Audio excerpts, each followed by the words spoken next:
Hello students, this video is for class 6 science chapter number 10, that is motion and measurement of distances. Okay, in this video we are going to revise motion and measurement of distances for the exam purpose. Okay, let us start.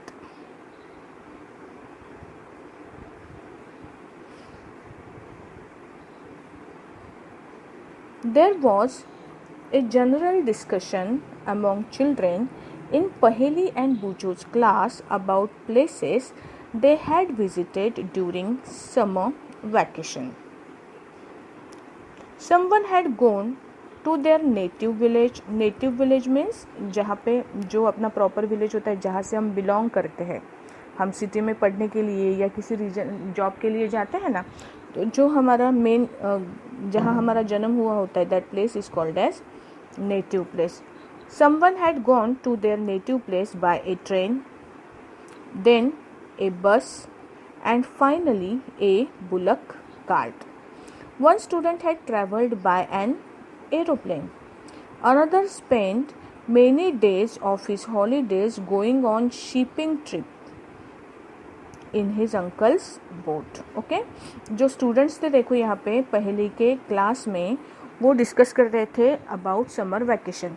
तो वो summer vacation में कुछ लोगों ने train से travelling की, कुछ लोगों ने बाद में बस से, बुलक कार्ट से, कुछ स्टूडेंट्स ऐसे भी थे जो एरोप्लेन में जिन्होंने ट्रैवल किया, and some students were travelling by boat. Okay, तो ये जो पैराग्राफ है इसमें हमने क्या मतलब when we are reading this paragraph we have studied that there are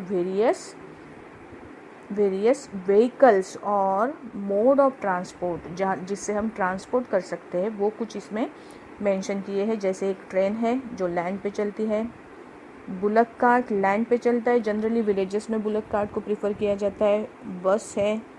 okay, उसके बाद में एक स्टूडेंट था जो एरोप्लेन से भी ट्रैवल किया. एरोप्लेन लैंड पे नहीं चलता है, वो कहाँ एयर में यूज़ किया जाता है. ओके, और एक स्टूडेंट ने बोट से भी ट्रैवल किया है जो कि वाटर पे चलती है. तो ऐसे ऐसे अलग अलग मोड ऑफ ट्रांसपोर्टेशन इस पैराग्राफ में क्या किए हैं, दिखाए गए हैं. ओके, चलो आगे बढ़ते हैं. The teacher then asked them to read newspaper article that mention about small wheeled vehicles that moved on the soil of Mars and conducted experiments.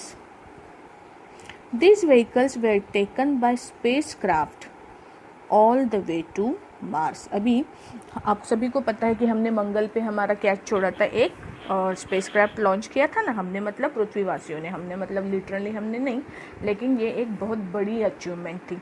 अभी अगर आपको किसी को फ्यूचर में मार्स पे जाना होगा, तो अगर मार्स पे जाना है किसी को, तो मार्स पे आप बुलक कार्ट से, ट्रेन से, बस से, एरोप्लेन से जा सकते हो क्या? नहीं. अगर मार्स पे जाना है तो उसके लिए जो व्हीकल लगता है वो व्हीकल है स्पेसक्राफ्ट. इस ट्रांसपोर्ट सिस्टम से आप मार्स के ऊपर जा सकते हो, बराबर है. और इसके बाद में भी साइंटिस्ट लोगों ने ऐसे स्मॉल व्हील्ड व्हीकल्स डिज़ाइन किए.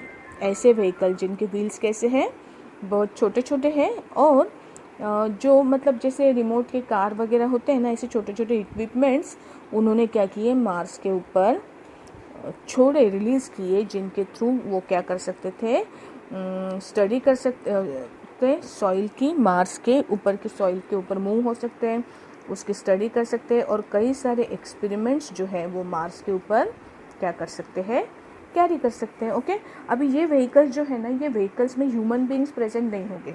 ओके, ये जो व्हीकल्स मार्स के ऊपर उतारे इन्होंने, मार्स के ऊपर अगर ह्यूमंस रहेंगे, हमें पता है स्पेसक्राफ्ट से भी जाना होगा ना, तो मार्स के ऊपर जाने के लिए 9 मंथ्स लगते हैं. अगर यहाँ पे ह्यूमन बीइंग्स अगर सेंड करोगे आप, तो फिर उनको वापस भी लाना पड़ेगा स्पेसक्राफ्ट के ऊपर से नीचे. तो इसके लिए जनरली वहाँ पे रोबोट्स को सेंड किया जाता है. क्यों? क्योंकि उनको सेंड करना कम रिस्की होता है, और रिमोट कंट्रोल्स के ज़रिए आप यहाँ से उनको क्या कर सकते हो, सेंस कर सकते हो, है ना. तो ये जो स्मॉल व्हील्ड व्हीकल्स है, ये देखो एक अलग तरह का ट्रांसपोर्ट सिस्टम यहाँ पे यूज़ किया गया है मार्स के ऊपर. और मार्स के ऊपर जाने के लिए आपको क्या यूज़ करना पड़ता है, यू यूज स्पेसक्राफ्ट. स्पेसक्राफ्ट से ही हम क्या कर सकते हैं, दूसरे किसी प्लैनेट के ऊपर ट्रैवल कर सकते हैं। ओके, सो देखो यहाँ पे दूसरे मोड ऑफ ट्रांसपोर्ट, अगर आपको एक प्लैनेट से दूसरे प्लैनेट में जाना होगा तो क्या करोगे, that are mention in this. Meanwhile, Paheli has been reading stories about ancient India and wanted to know how people traveled from one place to another in earlier times. पहेली को फिर लगा कि आजकल तो इतने सारे व्हीकल्स हैं जिनको हम यूज़ कर सकते हैं एक जगह से दूसरे जगह पे ट्रैवल करने के लिए। एंशंट टाइम में, एंशंट टाइम मतलब पुराना ज़माना, जब कोई इन्वेंशन साइंटिफिक नहीं हुए थे या अभी जो हमें पता है वो इन्वेंशंस नहीं हुए थे, तब के ज़माने में लोग ट्रांसपोर्ट के लिए क्या इस्तेमाल करते थे। ओके, तो ये हम अभी आगे जाके क्या करने वाले हैं, कंटिन्यू करने वाले हैं कि स्टोरी ऑफ ट्रांसपोर्ट, ट्रांसपोर्ट की डेवलपमेंट कैसे हुई, पुराने ज़माने में लोग क्या इस्तेमाल करते थे और अभी क्या इस्तेमाल करते हैं। Okay, see, long ago people did not have any means of transport, they used to move only on foot and carry their loads on their back. वो चाइना से एक पिलग्रिम आया था ना इंडिया में, इस वे से आया था वो, है ना, पूरा लोड जो है वो अपने बैक के ऊपर लेते हैं और उसके फुट के ऊपर वो ट्रैवल करके एक जगह से दूसरी जगह पे मूव करते हैं। Okay, they later they began to use animals, कुछ समय के बाद में उन्होंने क्या किया, एनिमल्स का इस्तेमाल किया फॉर ट्रांसपोर्टेशन। ट्रांसपोर्टेशन वर्ड का मीनिंग होता है travelling from one place to another place, that is called as travelling. बाद में उन्होंने क्या किया, ट्रांसपोर्टेशन का यूज़ किया, ट्रांसपोर्टेशन के लिए एनिमल्स, एनिमल्स कौन से, हॉर्सेस है, कैमल्स है, डोंकीज है ना, ये एनिमल्स बाद में उन्होंने ट्रांसपोर्टेशन के लिए यूज़ किए। For transportation through water, routes and boats were used from ancient time. Water से ट्रैवलिंग हम पुराने मतलब कई एंशंट टाइम से हम वाटर के ज़रिए ट्रैवलिंग करते हैं। वाटर के जो रूट्स थे वो भी हमें पहले पता थे, हमें पता है ना वास्को द गामा किस रास्ते से इंडिया में आया था, वो वाटर रूट के ज़रिए आया था, पानी के ज़रिए ही आया था ना। हाँ, so they were used from ancient time. To begin with boats were simple locked, to begin with boats were simple logs of wood. Boat ऐसे कुछ बहुत डिज़ाइनर ऐसे नहीं बने हुए होते थे पुराने ज़माने के, ऐसे जो है वुडन लॉग से एक दूसरे को अटैच करके बनाए जाते थे, लेकिन उनका इस्तेमाल वो ट्रैवलिंग के लिए करते थे। ठीक है, they were made up of what, simple logs, logs मतलब ये पिलर जैसे, या हम उसके लकड़ी के छोटे छोटे टुकड़े बोल सकते हैं, of would in which a hollow cavity could be made। बहुत सिंपल सी डिज़ाइंस होती थी बोट की। Later people learned to put different pieces of wood and give shape to their boats। बाद में लोगों को अलग अलग टुकड़े एक दूसरे को ज्वाइन करना आया, उसके बाद में उन्होंने शिप्स को भी क्या किया, अलग अलग शेप्स दिए, बोट को अलग अलग शेप्स दिए। These shapes imitated the shapes of animals in water।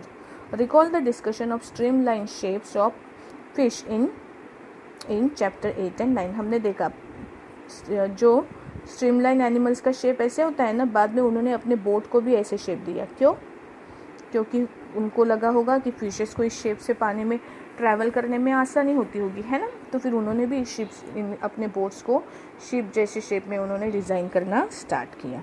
Okay, उसके बाद में invention of wheel made, invention मतलब कोई नई चीज़ बनाना, उसको इन्वेंशन बोलते हैं हम।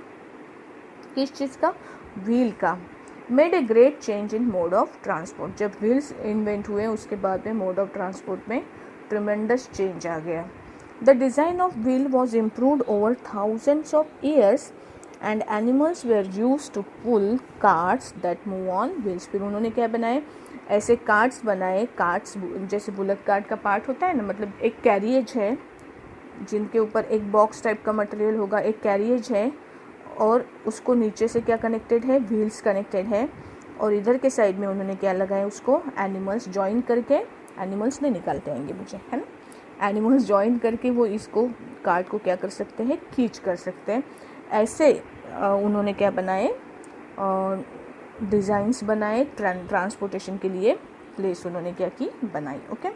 Until the beginning of 19th century, people still depended on animals, boats and ships to transport them from place to place. 19th century के beginning तक लोगों को कैरियजेस एक जगह से दूसरे जगह पे कैरी करने के लिए एनिमल्स की ज़रूरत होती थी. अगर वाटर से जाओ तो बोट या शिप की ज़रूरत होती थी. ठीक है. After the invention of steam engine, के बाद में साइंटिस्ट ने क्या डिज़ाइन की, स्टीम इंजन डिज़ाइन किया. That led to the development of new means of transport. अभी इसके बाद में स्टीम इंजन जब इन्वेंट हुआ उसके बाद में लोगों ने क्या किया, फ्यूल के जगह पे कोल या वुड ये चीज़ें इस्तेमाल करने स्टार्ट की और उसके वजह से ट्रांसपोर्ट की मतलब उसका पूरा का पूरा ढांचा जो था, स्ट्रक्चर जो था वो क्या हो गया, चेंज हो गया. कब से? After the invention of steam engine. Steam engine के इन्वेंशन के बाद में. Railroads were made for steam engine. Steam engine से चलने वाली रेलगाड़ियाँ उसके बाद में आई. रेल रोड्स बने. They were driven, railroads were made for steam engine driven carriages and wagons. अभी एक बड़ी सी एक दूसरे को कई सारे बॉक्सेस कनेक्ट करके जो स्ट्रक्चर बनाया उसको एक सामने से स्टीम इंजन कनेक्ट करो और ये बाद में क्या करते हो आप, ये इसके लिए स्पेशल टाइप के रेल्स जो है वो क्या किए जाते हैं, डाले जाते हैं ना, और इसके ऊपर से फिर ये जो गाड़ियाँ हैं ये चलती थी. ये इन्वेंशन हो गया किसके बाद में, स्टीम इंजन इन्वेंट होने के बाद में. Railroads were made for steam engine driven carriages and wagons. Later come. अभी यहाँ पे देखो अलग अलग मोड ऑफ ट्रांसपोर्ट दिखाई दे रहे हैं. ओके. कौन है ये, bicycle,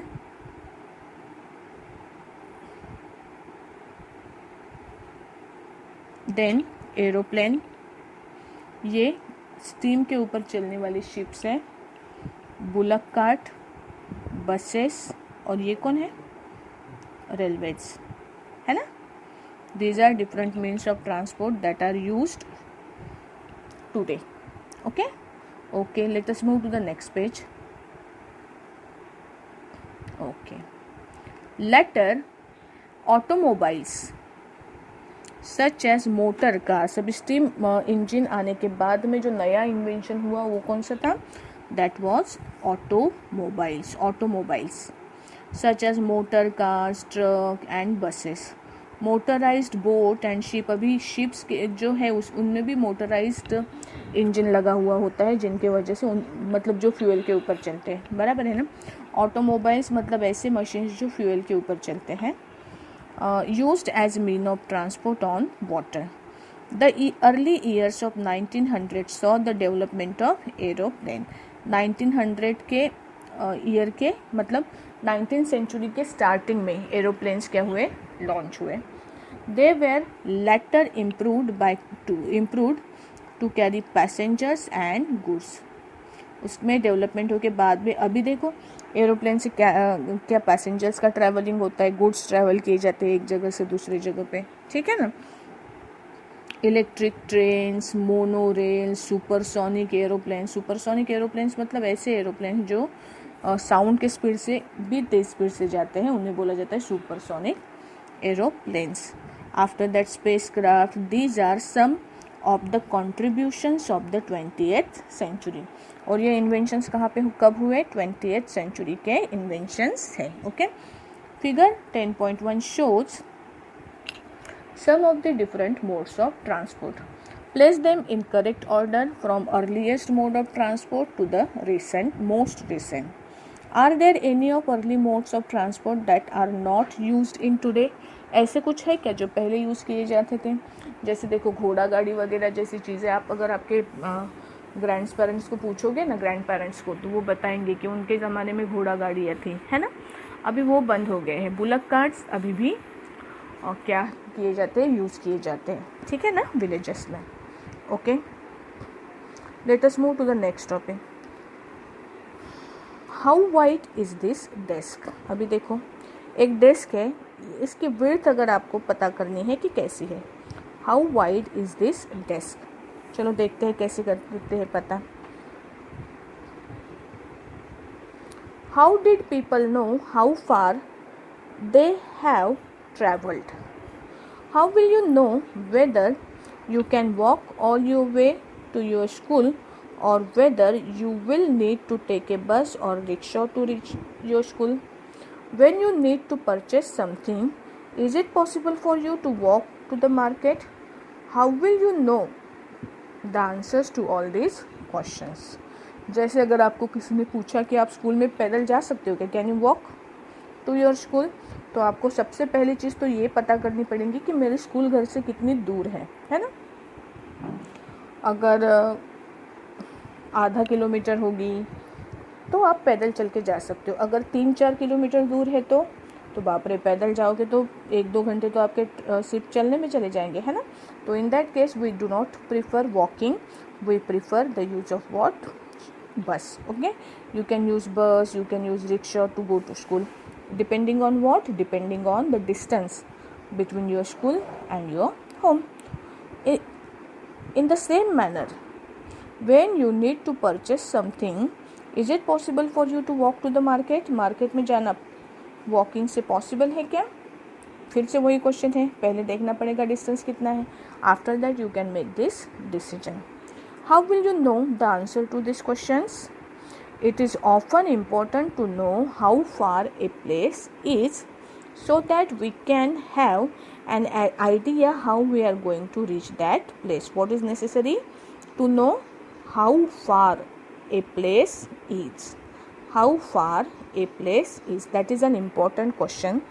After that we decide to take a bus or train or ship or aeroplane और इवन ए स्पेस क्राफ्ट। अगर आपको किसी ने बोला कि मुझे मंगल पे जाना है फॉर एग्जांपल, तो मैं बस से निकलता हूँ, शाम तक पहुँच जाऊँगा, ऐसे होता है क्या? नहीं होगा। क्यों? क्योंकि वो जब जगह दूर है बहुत, तो वहाँ पे जाने के जो व्हीकल्स है वो भी कैसे हो जाएंगे, आपके बदल जाएंगे। Okay, sometimes there are object whose length और width we need to know. जैसे मतलब फॉर एग्जांपल अगर आपको कोई भी काम करना है, उसके लिए कोई इंस्ट्रूमेंट अगर आप बना रहे हो, फॉर एग्जांपल आपको घर में एक बेड बनाना है, तो बेड बनाने के लिए आपने अगर फर्नीचर के इस शॉप में अगर आप गए, तो सबसे पहले तो आप बेड की साइज़ आपके हॉल के हिसाब से है कि नहीं, या बेडरूम के हिसाब से है कि नहीं, वो आपको देखना पड़ेगा ना। नहीं तो पता चला कि मैंने बेड लिया और वो मेरे दरवाजे के अंदर ही नहीं घुस रहा, हो सकता है ना ऐसे। तो इसके लिए आपको ये ऑब्जेक्ट्स की लेंथ मेजर करने की ज़रूरत पड़ती है। You need to measure what? The length and width of objects. Okay okay, in Paheli and Boojho's classroom there are large desk. In Paheli and Boojho's classroom there are large desks which are to be shared by 2 students. Paheli and Bujo share one desk, but frequently end up objecting that the other is using a larger share of the desk. ऐसा आपके साथ भी होता है ना, जब आप friends के साथ में एक डेस्क शेयर करते हो, तो ऐसा कई बार होता है कि तूने ज़्यादा जगह ले ली, मुझे जगह ही नहीं है बैठने के लिए। तो ये क्वारलिंग को स्टॉप करने के लिए कई बार कुछ बच्चे क्या करते हैं, बीच में से लाइन ड्रॉ करते हैं। चलो हाफ डिवाइड करते हैं, इधर की साइड तू यूज़ कर, इधर की साइड मैं यूज़ करता हूँ। ऐसे आपने किया है क्या आपके फ्रेंड्स के साथ में? ओके, मैंने तो किया था, है ना। तो ये अगर करना है आपको, तो एक क्वेश्चन आएगा कि भाई आधा आधा इसको डिवाइड कैसे करें। तो ये डिवाइड करने के लिए चलिए देखते हैं पहेली और बूझो ने क्या किया।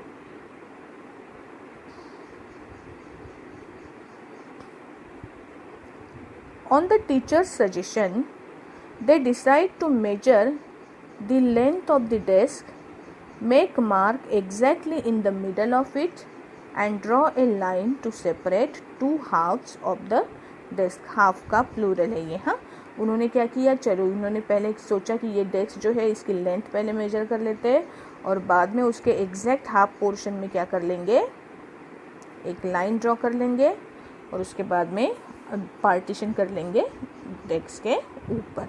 Okay, both Paheli and Boojho were very fond of playing gilli and danda. अभी उनके पास क्या था, उनके पास गिल्ली डंडा था। गिल्ली डंडा आप खेलते हो, एक छोटी सी क्या होती है, दोनों साइड से पॉइंट, एक मिनट, हाँ मैंने अच्छे से नहीं ड्रॉ की, मुझे आएंगे भी नहीं अच्छे से ड्रॉ करना, ये बात अलग है। जो गिल्ली है ऐसे होती है, और इसके दो एंड्स एकदम पॉइंटेड होते हैं, है ना, ऐसी होती है, ओके। और डंडे की लेंथ उससे ज़्यादा होती है। तो ये लोग स्कूल में गिल्ली डंडा खेलते थे, ओके। और उन्होंने क्या किया, they both Boojho and Paheli were very fond of playing gilli danda with their friends. Boojho brought a set of gilli danda with him, और बुजो स्कूल में भी गिल्ली डंडा लाता था। Here is how they try to measure the length of the desk using danda and gilli. उन्होंने क्या दिया, देखो क्या किया, उन्होंने गिल्ली और डंडे का इस्तेमाल किया लेंथ को मेजर करने के लिए, okay. The desk seem to be having a length equal to 2 danda gilli lengths and 2 lengths of the gilli. मतलब वो कितना था, 2 गिल्लियाँ और 2 डंडे, इतनी उसकी क्या थी, टेबल की टोटल लेंथ थी। मेजर करने के लिए उन्होंने इस्तेमाल किया, पहले 2 डंडे रखे होंगे, फिर जगह कम पड़ी, उसके बाद भी उन्होंने 2 गिल्लियाँ रख दी, ओके। 2 बार, गिल्लियाँ 2 नहीं है उनके पास, एक ही है, लेकिन अपन मेजर करते समय हाथ हिलाते हैं ना, पहले एक बार यहाँ से स्टार्ट करो, फिर एक बार डंडे से लेंथ मेजर करो, वो यहाँ तक के आई, फिर डंडे को आगे लो, फिर वो यहाँ तक के आई सपोज। तो ये वैसे उन्होंने क्या किया, लेंथ मेजर की डेस्क की। And after that drawing a line in the middle of desk leaves each of them happy with A half of the desk equal to a danda and a gilli in length. After a few days, the marked lines get wiped out and Bujo now has a new set of gilli and danda as he lost his old one. Here is how the length of desk seems to measure using the gilli and danda. अभी उसको method पता थी कैसे major करने। देखो gilli danda major करने के लिए उन्होंने, उनका जो डेस्क है, उन्होंने पहले क्या रखा, एक गिल्ली रखी, एक डंडा, उसके बाद में एक गिल्ली, फिर बीच में से उन्होंने क्या किया, पार्टीशन किया, इधर के साइड में फिर से एक डंडा, एक गिल्ली, है ना। तो ऐसे उन्होंने क्या की, लेंथ मेजर की, ठीक है। अभी सेकंड टाइम देखते हैं। अभी सेकंड टाइम में क्या हुआ, गिल्ली डंडे का नया सेट है ना। अभी ये नया सेट जब उन्होंने यूज़ किया तो आप यहाँ पे देख सकते हो कि 2 डंडे और उसमें सिर्फ एक ही बार बैठी गिल्ली, है ना। मतलब गड़बड़ है, मतलब पुराने मेथड से जो उन्होंने मेथड यूज़ की थी वो मेथड अभी यूज़ नहीं कर सकते। अभी मेजरमेंट क्या हो गया उनका, मतलब पहले के केस में 2 डंडे 2 गिल्ली थी, अभी कितने हैं, 2 डंडे तो है लेकिन गिल्ली क्या है, 1 है। मतलब मेजरमेंट बदला क्या, टेबल का, टेबल बड़ा हो गया, बराबर है। कुछ दिन हो गए ना, 10-15 दिन हो गए, तो टेबल की लेंथ बड़ी हो गई होंगी, बड़ा हो गया होगा टेबल। ऐसे होता है क्या, नहीं। उन्होंने क्या किया, जो उन्होंने डंडा यूज़ किया उसकी लेंथ शायद ज़्यादा होगी, है ना। इसके वजह से मतलब मेजरमेंट के लिए अभी उन्होंने दूसरा इंस्ट्रूमेंट यूज़ किया जिसकी मेजरमेंट की वैल्यू कैसी थी, अलग थी, ओके।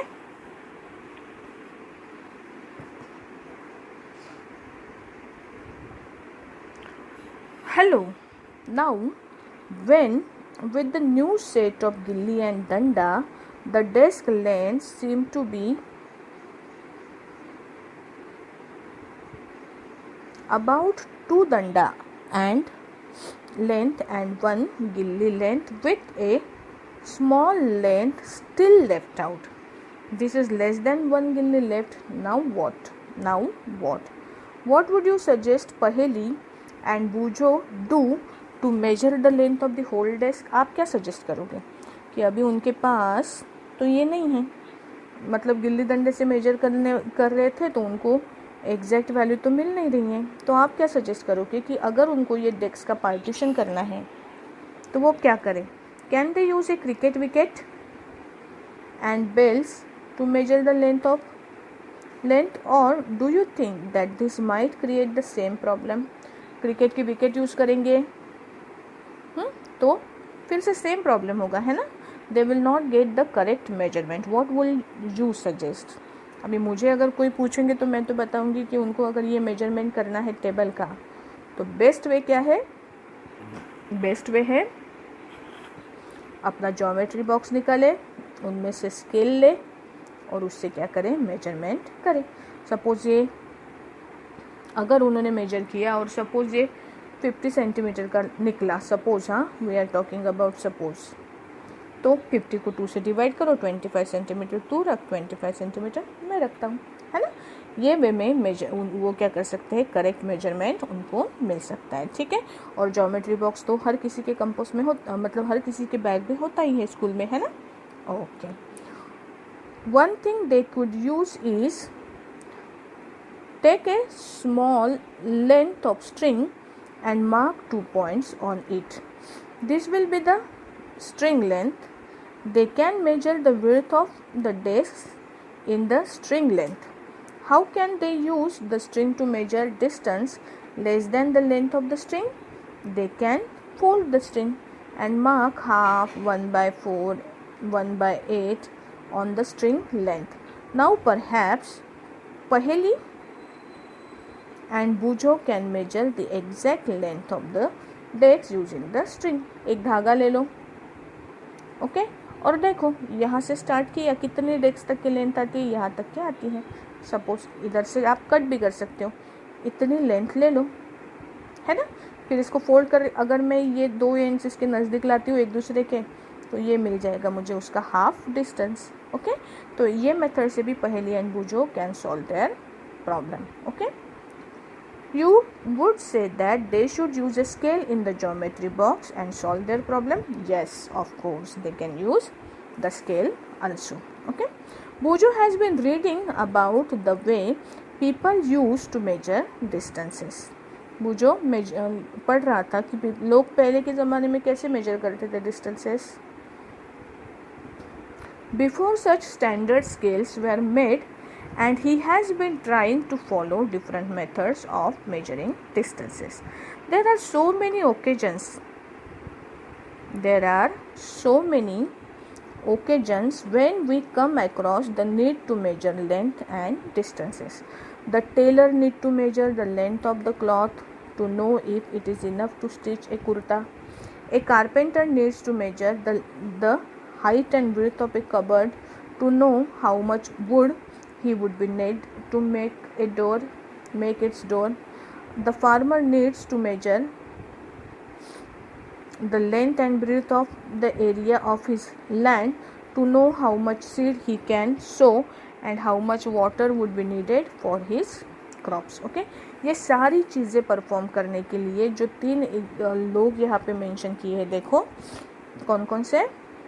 पहले कंडीशन में टेलर, सेकेंड कंडीशन में कारपेंटर, तीसरी कंडीशन में कौन था, फार्मर। ये सारे लोगों को कुछ ना कुछ मेजर करने की ज़रूरत पड़ रही है। ऐसे हमारे डेली लाइफ में कई सारे इंसिडेंट्स आते हैं जहाँ पे आपको क्या मेजरमेंट, डिस्टेंस मेजर करने की ज़रूरत पड़ती है। अभी क्या आप हर समय आप स्केल या रूलर इस्तेमाल करते हो? नहीं, उसके लिए आप अलग अलग इंस्ट्रूमेंट्स का इस्तेमाल करते हो, okay. Suppose you are ask how tall you are. You want to tell the length of the straight line from the top of your head to the heel of your feet. Okay? Yeah, how long is this room? How wide is this desk? How far is it from Delhi to Lucknow? How far away is the moon from the earth? ये जो सारे questions यहाँ पे आपको दिख रहे हैं, how far, how wide, how long, how far away, या what is your height, ये सारे क्वेश्चन में जो हम मेजर करते हैं ना, there is one common thing that we are concerned about and that is distance between two places. What is the question? Distance between two places. Okay, all these questions have one thing in common, they all concern distance between two places. They all what? They all concern distance between two places. The two places may be close enough. These two places, they can be very close to each other, like two ends of a table, or they may be far apart, like Jammu and Kanyakumari. Okay, let us do a few measurements to see what exactly we need to do when we measure distances or length. Okay, some measurement. Activity 1. Work in groups and each of you Do this activity one by one using your foot as a what? As a unit of length. Measure the length and breadth of the classroom. अभी imagine करो ये चीज़ आपको करनी है. जैसे अगर ये आप आपके आजू बाजू में जो फ्रेंड्स रहते हैं या आपके सिबलिंग्स जो है भाई बहन, उनके साथ में ये एक्सपेरिमेंट आप कर सकते हो. ओके, क्या करनी है आपको? आपके घर की रूम की लेंथ मेजर करो और ब्रेथ मेजर करो. कर सकते हो ना आप ये? आपका जो इसके लिए आप आपका फुट इस्तेमाल करो. जो पैर है आपका, सपोज ये पैर का जो पोर्शन है इसको 1 फुट कंसिडर करो आप. ओके, और देखो तो अगर मैंने यहाँ से यहाँ तक का डिस्टेंस मेजर किया, अगर मैंने मेजर किया तो जितना आंसर मुझे मिलता है, क्या आपने मेजर किया तो भी आपको उतना ही आंसर मिलेगा? It is possible that while measuring this you may find some parts remain to be measured as it is smaller than your feet. Use a string to measure the length of part of your foot as you did before and record your observations in table 10.0. करके देखो ये experiment, और आपके जो recordings है वो आपको table के अंदर फिल करने हैं. ठीक है, अभी ये एक्सपेरिमेंट सपोज 5 स्टूडेंट्स ने किया, तो 5 स्टूडेंट्स की क्लास की लेंथ और ब्रेथ कितनी आई वो मेजर करके आपको ये टेबल के अंदर लिखनी है. ठीक है, you will find that the length of classroom और breadth of classroom is different for different people. Okay, अलग अलग लोगों के लिए ये ब्रेथ की वैल्यू कैसे आती है? अलग अलग आती है. ठीक है, let us move to second activity. For this also we have to work in a group. Each of you use your hand span. अभी हैंड स्पैन का मतलब देखो क्या होता है. हैंड स्पैन का मतलब है आपका थंब और जो मिडल फिंगर लास्ट फिंगर है उसको स्ट्रेच करने के बाद में दोनों के बीच का जो डिस्टेंस आता है ना, that distance is called as hand span. That distance is called as what? Hand span. Okay, work in group and each of you use your hand span as a unit to measure the breadth of the table और desk in the classroom. Okay, चलो अभी एक table या desk major करने की कोशिश करो. Again आपको यहाँ पे who measured the breadth of table, उसका बच्चे का नाम लिखना है, और नंबर ऑफ हैंड स्पैन, कितने हैंड स्पैन उसके आए वो टेबल के. कुछ हैंड स्पैन कम गिर सकते हैं तो आप क्या कर सकते हो? यूनिट मतलब फिंगर्स भी यूज़ कर सकते हो. वो नंबर जो है यहाँ पे आपको क्या करना है? लिखना है. You will observe again that all this values are not similar. This value change from person to person. Okay, what is this? These values change from person to person. It means that अगर मुझे किसी जगह पे measurement करना है तो मैं hand span जैसी चीज़ें नहीं इस्तेमाल कर सकती. क्यों? क्योंकि इससे मेजरमेंट करने में कुछ वैल्यू जो है वो कैसे आती है? डिफरेंट आती है. Okay, here too you may find that you need string lengths equal to your hand span and then fraction of this string length to make the measurement. Record all the observations in table 10.2. You say that measurement means the comparison. अभी यहाँ पे एक important चीज़ जो है हम वो देखने वाली है, that is definition of unit. Measurement means what? Comparison of unknown quantity with the known one. With some known quantity. आप किसी तो भी अननोन क्वांटिटी को क्या करते हो? किसी नोन क्वांटिटी के साथ में क्या करते हो? कंपेयर करते हो. जैसे पहले केस में बूझो और पहेली ने जो डेस्क का डिस्टेंस था वो किसके साथ में कंपेयर किया था? गिल्ली और डंडे के साथ में कंपेयर किया था. सेकंड इसमें इन्होंने फुट का इस्तेमाल किया था डिस्टेंस मेजर करने के लिए. और थर्ड, अभी जो थर्ड एग्जाम्पल हमने देखा उसमें हैंड स्पैन का इस्तेमाल किया था. किसका इस्तेमाल? हैंड स्पैन का. मतलब हमने क्या किया? जो लेंथ थी उसको किसी न किसी चीज़ के साथ में हमने क्या किया? कंपेयर किया. Okay, this is known as hand span. This is known as what? Measurement. Measurement means comparing some known thing with some unknown thing with some known thing, and this known thing, some known thing, it is called as unit. this known fixed quantity जिसके साथ में आपने क्या किया? आपकी चीज़ को compare किया, इसे आप बोलते हो यूनिट. जैसे बूझो के और पहेली के केस में गिल्ली डंडा यूनिट था, दूसरे केस में फुट की जो लेंथ है वो यूनिट था, और थर्ड केस में जो यूज़ किया उन्होंने क्या? हैंड स्पैन वो भी क्या था, यूनिट था. Okay. The result of measurement is expressed in two parts. The one part is a number and the other part is unit of measurement. For example, if in activity one में देखो तो आपने क्या किया था. Activity one में हमने length of, suppose आपने मेजर की length, and suppose the length of room is found to be 12 length of your foot, then 12 is the number part. आप किसी भी चीज़ को मेजरमेंट करते हो तो पहले एक नंबर लिखते हो, 12 is the number part and foot length is the unit. Okay, what is 12? 12 is the number part and foot length is the unit selected for measurement. Okay, now study all the measurement recorded in table 10.1 and 10.2. Are all the measurement for room using everyone's foot equal? सभी का measurement equal आ रहा है क्या आपका? नहीं आ रहा है. Are everybody's measurement by handspan of the width of table equal? No. Again handspan से, foot से आपके जो measurements आ रहे हैं सारे students के equal नहीं आते हैं. Perhaps the result could be different as the length of your handspan and that of your friends may not be same. क्यों हो रहा है इसे पता है? Because the length of your handspan and that of your friend's handspan, it is not same. It is not same. Okay. Similarly, the length of foot may be slightly different for all the students.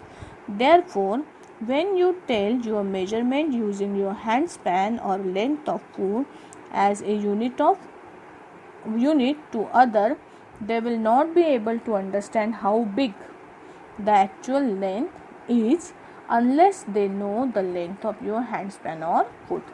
मतलब उनको exact idea नहीं आएगी जब आप उनको hand span या foot में किसी चीज़ की लेंथ बताते हो तब. Okay. We see therefore that some standard units of measurement are needed that do not change from person to person. हमें ऐसे यूनिट्स की ज़रूरत है जो पर्सन टू पर्सन चेंज नहीं होते. Okay. We need some units which do not change from person to person. Okay. वो units क्या है देखो.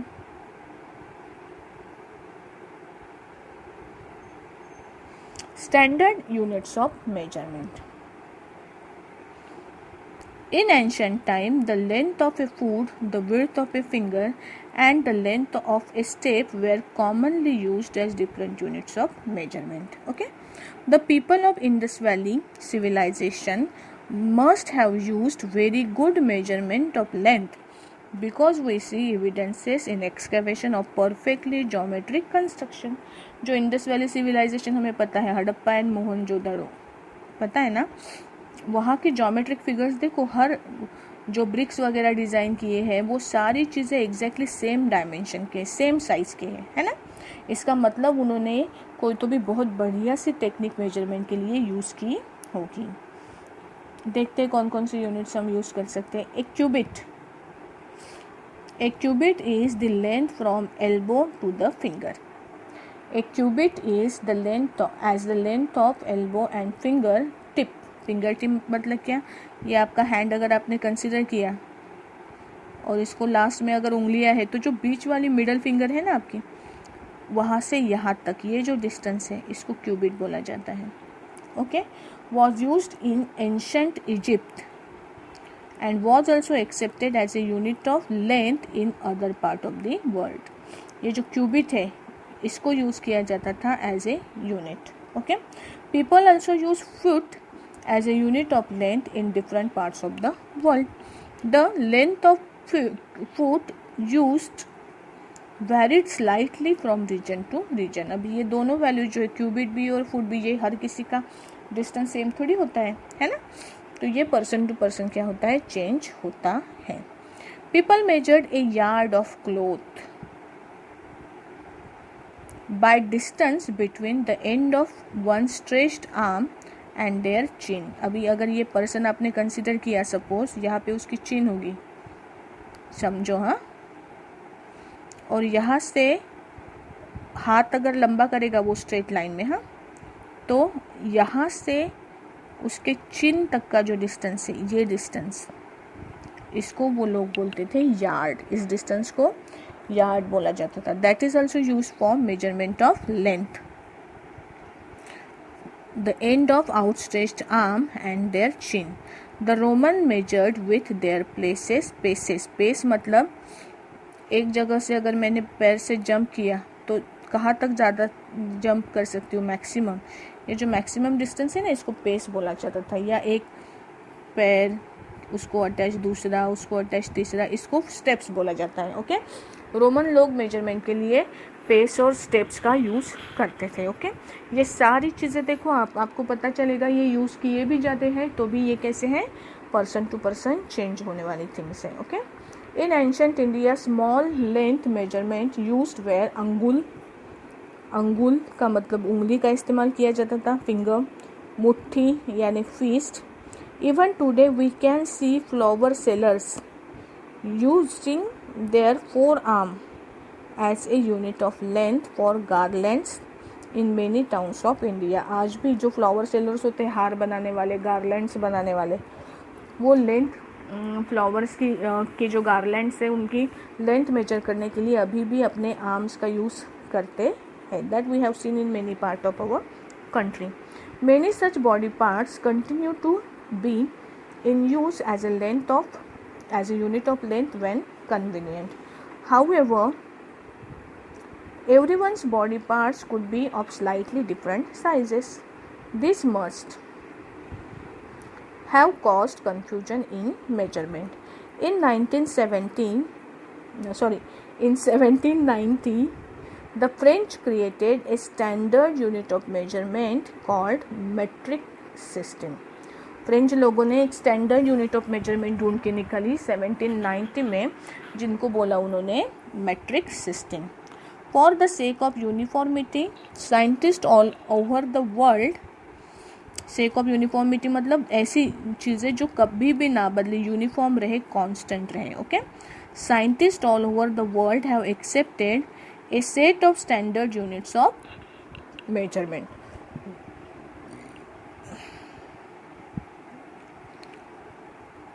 The system of unit now used is known as the International System of Unit. नाम याद रखना है, The International System of Unit. It is also known as SI unit. क्या बोला जाता है इसको? It is also known as SI units. Okay? ये स्टैंडर्ड यूनिट है, मेजरमेंट पे यूज़ किए जाने वाले स्टैंडर्ड यूनिट, उन्हें क्या बोला जाता है? They are known as SI units. The SI unit of length is a meter. Length का ऐसा यूनिट कौन सा है? मीटर है। बहुत इंपॉर्टेंट है, ध्यान में रखो, और उसका स्पेलिंग भी ध्यान में रखो। कई बार हम मीटर का स्पेलिंग METER लिखते हैं। ओके, मीटर का स्पेलिंग देखो क्या है? METRE। The SI unit of length is metre. The SI unit of length is metre. Okay, a metre scale is shown in figure 10.6, also shown in the 15 centimeter scale in your geometry box. हमारे box में, हमारे geometry box में जो 15 centimetre की scale होती है ना, that is a part of metre scale. Metre scale के मेजरमेंट से ही उसको क्या किया जाता है? बनाया जाता है। देखते हैं मीटर स्केल कहाँ पे है। ये देखो, ये आपकी मीटर स्केल है। अब ये क्लियर नहीं दिखेंगे इसमें इससे ज़्यादा, लेकिन ये आपकी मीटर स्केल है। ओके, ये मीटर स्केल जिसकी लेंथ होगी 1 मीटर, और उससे आपके स्केल बॉक्स के अंदर जो स्केल बनती है ना, that is of 15 centimetre. 15 centimetre की ये स्केल होती है। ठीक है, ओके। अभी आपकी जो मीटर की स्केल होती है ना, वो स्केल में जो 1 मीटर डिस्टेंस है, 1 मीटर डिस्टेंस अगर मैं इसको कंसिडर करती हूँ तो इसके 100 इक्वल पार्ट बनाए जाते हैं। कितने पार्ट्स? 100 पार्ट्स इसके बनाए जाते हैं, और जिसमें से एक छोटा पार्ट अगर कंसिडर करोगे तो उसे बोला जाता है 1 सेंटीमीटर। 100 पार्ट में से एक छोटा पार्ट जो है उसे बोला जाता है 1 centimetre. Okay, let us see. Each metre is divided into 100 equal divisions called centimetre. Symbol है उसका CM। Each centimeter has 10 equal divisions called as millimeter. 1 centimetre का डिस्टेंस अगर आप आपके स्केल में देखोगे तो उसके भी आपको कितने पार्ट्स किए हुए हैं? 1 2 3 4 5 6 7 8 9 और 10th लाइन मतलब ये वाली, ओके। उसके 10 पार्ट किए जाते हैं और 1 सेंटीमीटर इक्वल टू होता है 100 मीटर, 1 मीटर इक्वल टू होता है 100 सेंटीमीटर और 1 सेंटीमीटर इक्वल टू होता है 100 मिलीमीटर। ये ध्यान में रखना है। हम 1 metre equal to 100 centimetre and 1 centimetre equal to 10 millimetre, ठीक है। For measurement of large distances metre is not a convenient unit. जब आपको बहुत बड़े बड़े डिस्टेंसेस मेजर करोगे ना तो मीटर में अगर मैंने मेजर किया तो मुझे बहुत बड़ी वैल्यूज मिलती है, okay. And for that purpose we define a larger unit of length. What is it? It is called kilometer. The larger unit of length, it is called what? Kilometer. Okay. Now, and 1 kilometer equal to what? 1000 meter. ये तीनों चीज़ें ध्यान में रखो। 1 meter equal to 100 centimeter, 1 centimeter equal to 10 millimeter, and 1 kilometer equal to 1000 meter. ठीक है. Now we can repeat all the measurement activities using a standard scale and measure it in SI unit. Measure in SI unit. Before do that, we do need to know the correct way of measuring lengths and distances. Let us see the correct way of measuring length and distances.